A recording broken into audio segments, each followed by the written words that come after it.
他们更认真。刚才下面小武僧练的没他们认真的。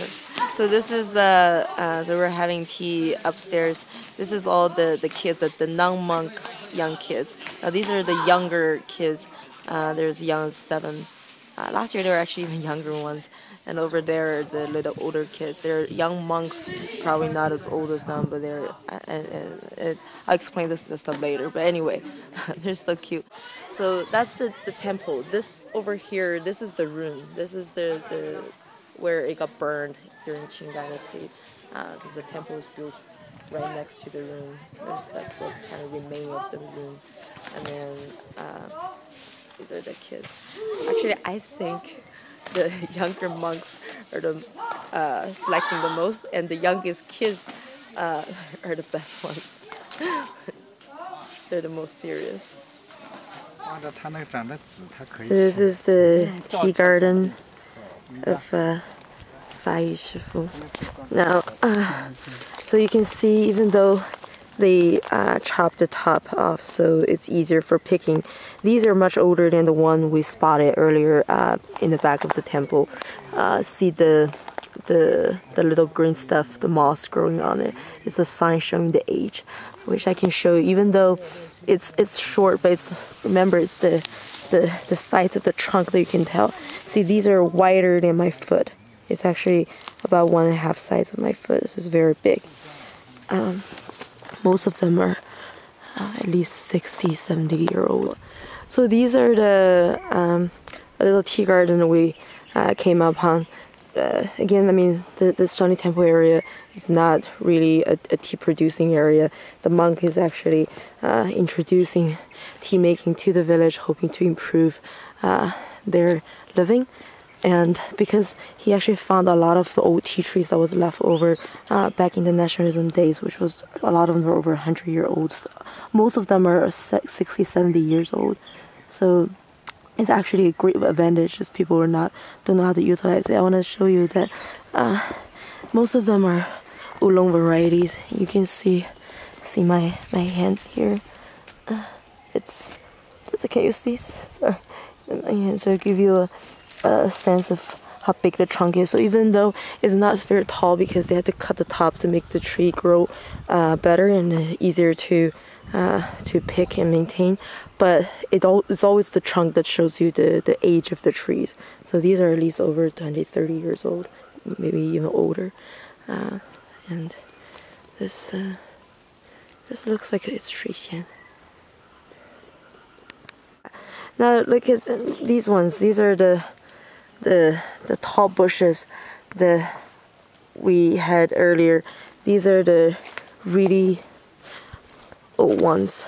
Remember, these are actually not a big leaf variety. This is more of like a oolong variety, and actually we don't know what it is. Like Fai Shifu doesn't know which variety it is. It's probably a mixture of different varieties, and they're very, very tall.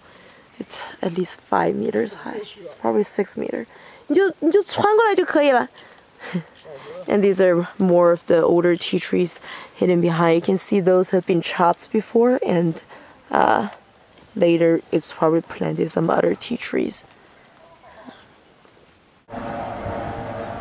So here I'm right outside of South Shaolin. The temple is over there behind the buza, you can see. So all the vendors, that's the entrance of the temple. But outside here, Shifu rented a facility to make the tea. Now these ones are actually ruined a little bit because it's been raining for 2 days, and he couldn't take the tea out to let it roll under the sun. So he was saying as soon as to take it out with a little sun, it turned dark, which is not desired. So this is the very first step of making red tea, is to wilt the tea. We just picked these leaves this morning. This is a batch of Huangdan, which is more popular for oolong variety. And this variety is no longer popular for anything. But it's a little late in the season, so the leaves is very light. But still, with very good making, it's gonna taste pretty awesome. It has a very heavy taste to it. Now it's very important to spread tea out evenly. It's not. It's more important of evenness than how thick or how much tea you put on a tray. That way you can actually control the making of the tea better. So you don't have an evenness to the tea. That's the worst. So we don't have we don't have as many trays as big facilities. So it's actually had to make sure we're fitting all the gaps so it doesn't.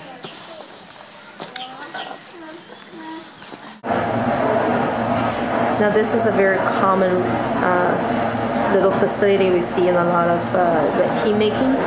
So in here, this is for heating in case the weather gets cold, but now it's good weather, you don't have to do that. So you have to control, remember for red tea to ferment, the two vital component is temperature and moisture. So in these, not this one, it has to be put on this, you can't put it on the floor.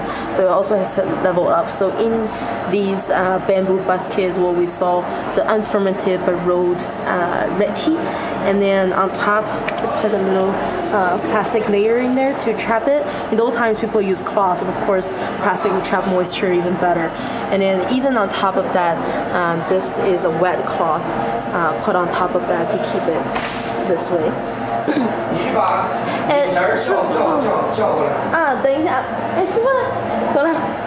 And then a little bucket of water.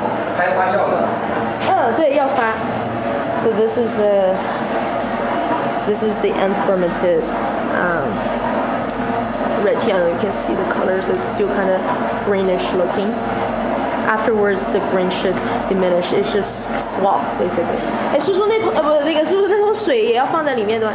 水为什么呢？它就是要增加湿度。增加湿度。它湿度不够的话，它发酵比较慢。慢。So the water is also there to keep it. This is natural fermentation.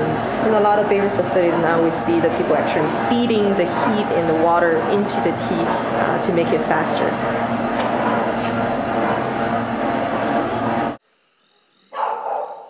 Now it's around 2 a.m.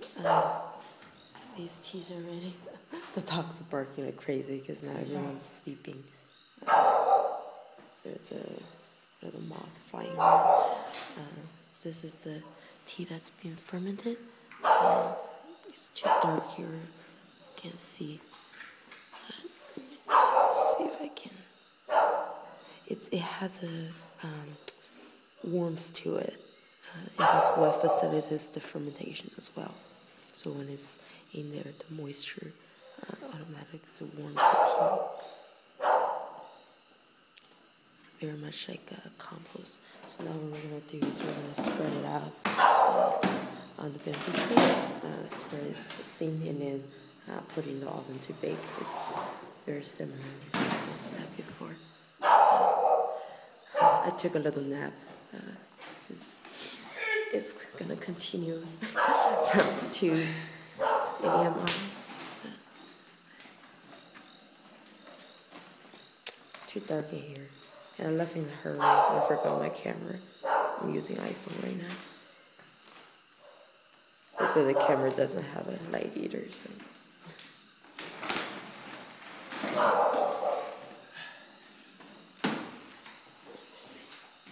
Maybe this is better. You see, that's the bottom part.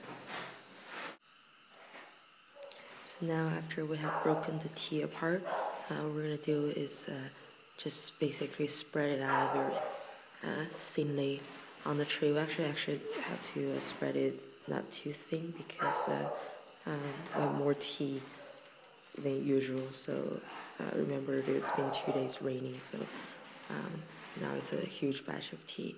But this is another way of showing because because you have backlog of tea, and then you either have to make it or not make it. So even affects even the further steps that you have to compromise a little bit in order to make all the tea, because otherwise you basically just have to throw it away. So now this is a batch of really awesome agent that was made April 8th. and now Shifu is basically we're selecting different sides of them, and then it'll be re-baked again to consolidate the aroma. This is a very important step in red tea. Most red teas are twice baked. Now, and the selecting step happens in that. So just so basically you're selecting the tea with similar sizes, so the baking becomes more evenly. What happens is actually it has the different sizes of holes on it. A lot of times it's machinized, but this is still handmade with different sizes, and so different sizes of teas will be cast.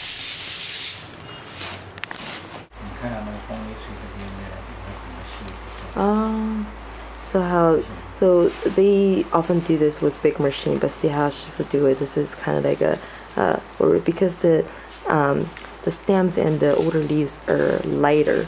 So what he does is basically he's holding the tea up. It's very smart, right? No room to maneuver. I'm already against the wall. So here's a fan. So he's holding it up, and then the fan will blow the smaller one to one side. And on the bottom, we're actually baking some more tea. Remember, this is the last step for making all red tea if you want it to be really good. This step, if it's done really well, it can cover up a lot of the flaws in tea. So if you brew the tea like the regular drinking way, this is a rescuing step. It'll make good tea taste even better, and the tea that you messed up in the earlier steps, or if the tea leaves was not very good, this step can make up for a lot of the flaws. Basically just baking at very low temperature. It's also to solidify the aroma. If you don't have this step, the aroma will quickly go away. Like for example, after 3 months the tea wouldn't taste as good as when it was first made. This is so funny. Have you ever seen herding pigs? This is the main road to Shaolin Temple. I was just getting back from luncheon, and this is this is so funny. Why are they coming to me? 你怎么朝我这边来了？ Wow. This is so funny.